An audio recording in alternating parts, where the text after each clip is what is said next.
Hi there guys, in this video I'm gonna show you how to restore deleted photos on Instagram. For example, we'll go with this photo and go for delete. When you delete it, as you can see, it is no more option for this photo on your profile section.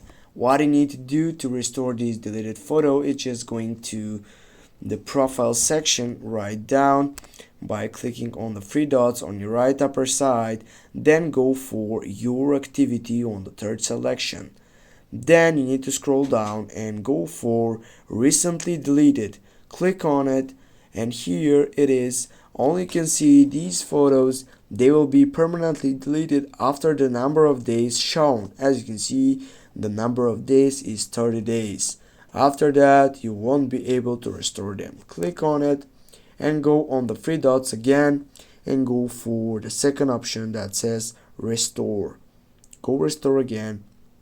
Now get back to your profile, go view on your profile, and here guys, as you can see, we have restored a deleted photo on Instagram. Thanks for watching. Don't forget to hit that like and share the video. See you soon guys. Have a nice day.